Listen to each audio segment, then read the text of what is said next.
Hi అండి, సంజయ్స్ కిచెన్కి స్వాగతం.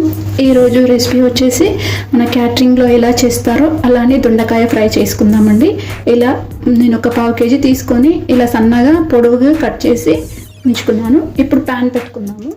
ఇప్పుడు ఆయిల్ వేసుకుందామండి.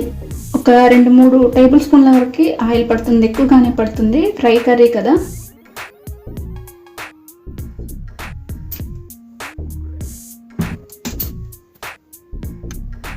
ఆయిల్ కూడా వేడైపోయిందండి. ఒక 1/2 స్పూన్ ఆవాలు, అలాగే ఒక 1/2 స్పూన్ జీలకర్ర,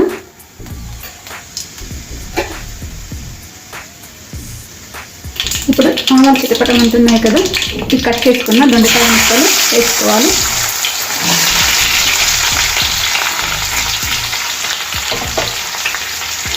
అలాగే ఇందులో ఒక 1/2 స్పూన్ పసుపు,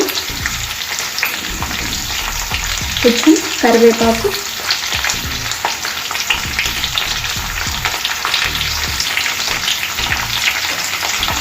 ఇదంతా వేసి ఇలా ఒకసారి కలిపేసుకుంటాం. ఇప్పుడు దంచి పెట్టుకున్న అల్లం వెల్లుల్లి, ఇప్పుడు ఉప్పు వేసుకుందామండి. నేను ఇక్కడ ఒక 1/2 స్పూన్ వేసుకున్నాను. రుచికి సరిపడినంత వేసుకుంటే సరిపోతుంది. ఇదంతా ఇలా కలిపేసుకున్న తర్వాత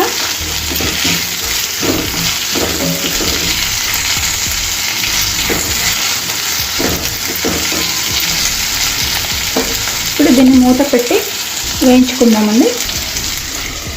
మూత పెట్టేసి మీడియం ఫ్లేమ్ మీద వేయించుకోవాలండి. ఒక 10 నిమిషాల వరకు సమయం పడుతుంది. అయితే మధ్య మధ్యలో కలుపుతూ ఉండాలి. ఇప్పుడు చూద్దామండి, మూత తీసుకొని ఇప్పుడు మూత తీసి చూద్దామండి. ఉడికిపోయినాయండి మనకి ముక్కలు.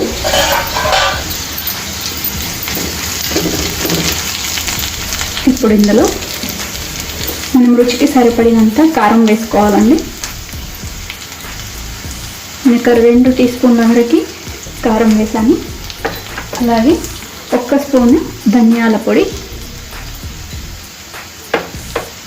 ఇదంతా ఒకసారి కలిపేసుకుందాం. సిమ్ మీదనే పెట్టుకోవాలండి, హై ఫ్లేమ్ మీద పెట్టుకోవద్దు, మాడిపోతుంటుంది. ఇప్పుడు ఇందులో మనం ఎండు కొబ్బరి పొడి అండి తురుముకొని వేస్తున్నాను. ఎంత ఎక్కువగా వేసుకుంటే అంత టేస్ట్ బాగుంటుందండి.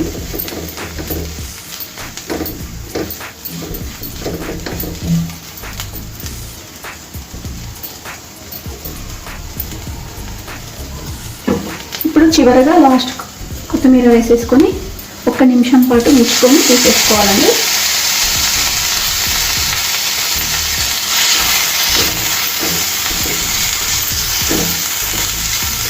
లేత దొండకాయలు తీసుకుంటే కర్రీ టేస్ట్ వస్తుందండి బాగా.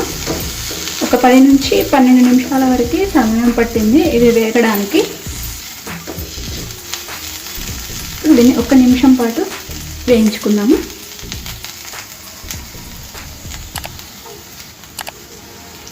ఇప్పుడు 1 నిమిషం పాటు ఇలా కలిపేసి ఉంచుకున్నాం కదా. ఇప్పుడు స్టవ్ ఆఫ్ చేసేసుకుందాము. దీన్ని గిన్నెలోకి మార్చేసుకుందామండి. చూడండి ఎంత మంచి కలర్ఫుల్గా ఉందో. ఇప్పుడు ఇంతే అండి, మన దొండకాయ వేపుడు రెడీ అయిపోయిందండి. సాంబార్ అన్నంలోకి, అలాగే సైడ్ డిష్లోకి, పప్పు అన్నంలోకి చాలా బాగుంటుంది. ఈ రెసిపీ నచ్చితే మీరు కూడా ఒకసారి ట్రై చేయండి. అలాగే లైక్ చేయండి, షేర్ చేయండి, నా ఛానల్ని సబ్స్క్రైబ్ చేయండి. Thanks for watching.